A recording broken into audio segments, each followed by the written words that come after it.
Our story begins in Brighton, England, with our great-great-grandfather, Elijah Bennett, son of James Bennett, born in 1833.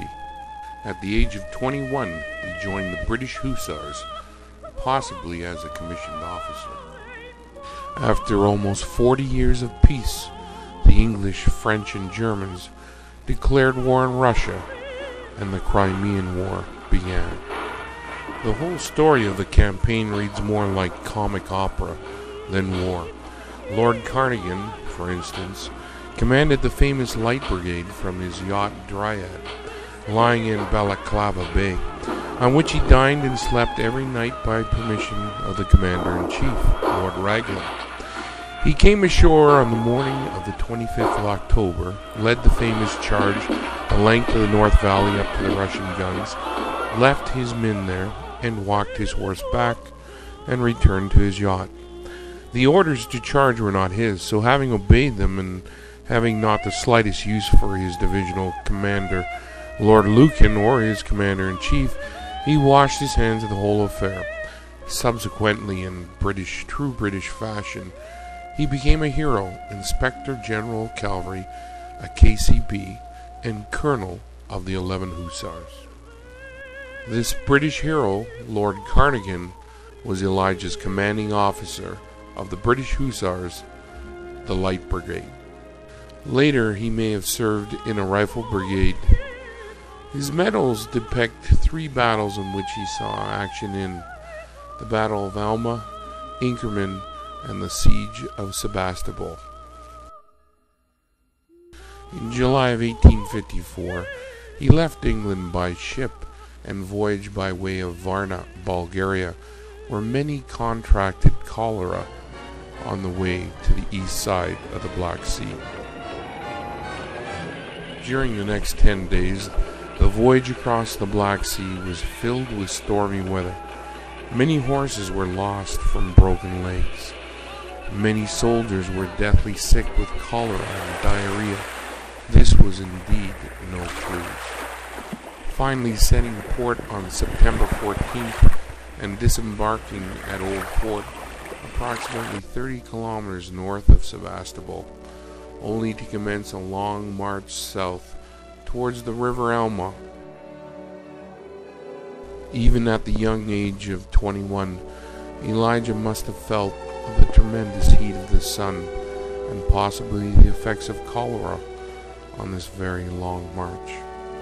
Even the horse-mounted soldiers, like Elijah, couldn't escape the effects of cholera that they had gained from their trip from Bulgaria. Elijah may still not have realized the worst was yet to come. Elijah's Light Division was heavily involved in the fighting, as Lieutenant George Carmichael of the 2nd Division wrote home about. We had lost 5 officers and 12 wounded, 240 men killed and wounded out of 650 men. Our brigade was in the center and were exposed to a terrific fire from the enemy's batteries. My escape was wonderful. A ball passed through my trousers close to my heel without touching me. The Battle of Alma was a qualified victory. Many still thought that Lord Raglan should have pursued the Russians. Although not directly involved with the Battle of Balaclava, Elijah may have witnessed the confused charge of the Light Brigade and its bloody aftermath. This misguided charge down the center of the North Valley, head-on towards the Russian guns, had caused many problems. Out of its 673 men, 260 had become casualties. Even more crucial, they had lost 475 horses. Someone had blundered, but who? In November of 1854, during the Battle of Inkerman, it had produced many small skirmishes and many battles in the fog and at night. Hand-to-hand combat was of the norm.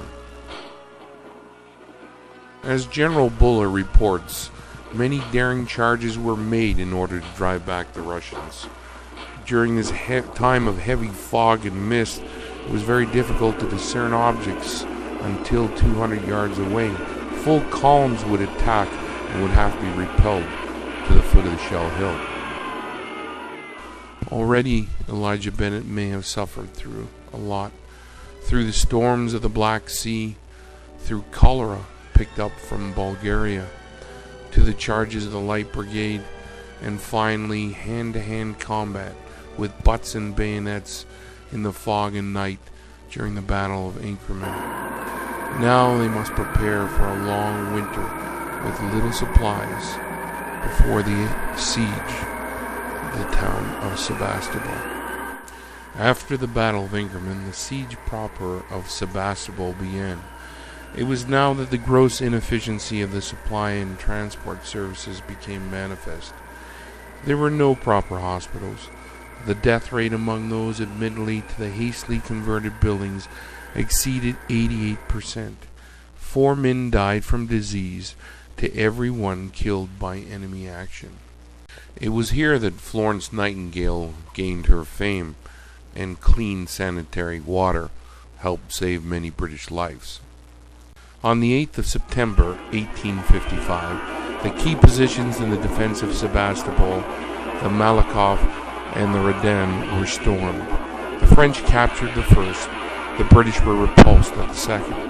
On the next day, the Russians set fire to the town, sank their fleet and crossed a small estuary of the river Chernaya, on which Sebastopol now stands.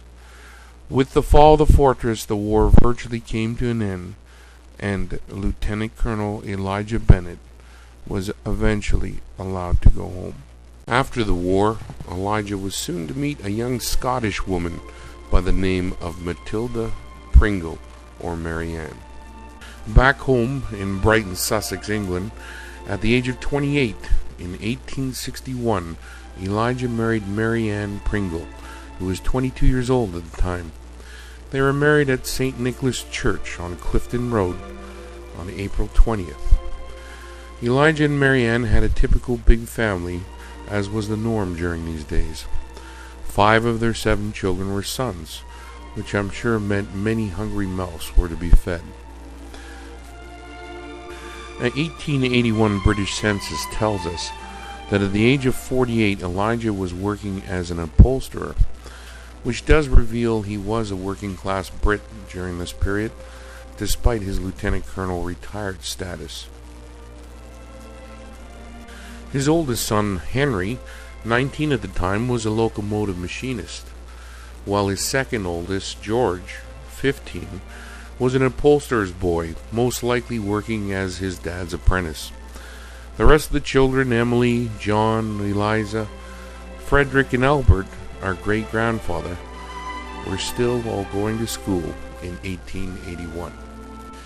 Sometime after our great-grandfather Albert was born, Elijah's wife, Mary Ann, in her late 30s, passed away, leaving Elijah a widower with 7 children. It's noted that he had hired a 33-year-old maid or boarder by the name of Ellen Feist to help raise his 7 kids. He never officially remarried after Mary Ann's death. Elijah retired as an army pensioner. He had lived a long and eventful life until the age of 82. He passed away of bronchitis on January 16, 1915, at his home in Brighton at 47 Buller Road, named after his commanding officer, General Buller, from the Crimean War.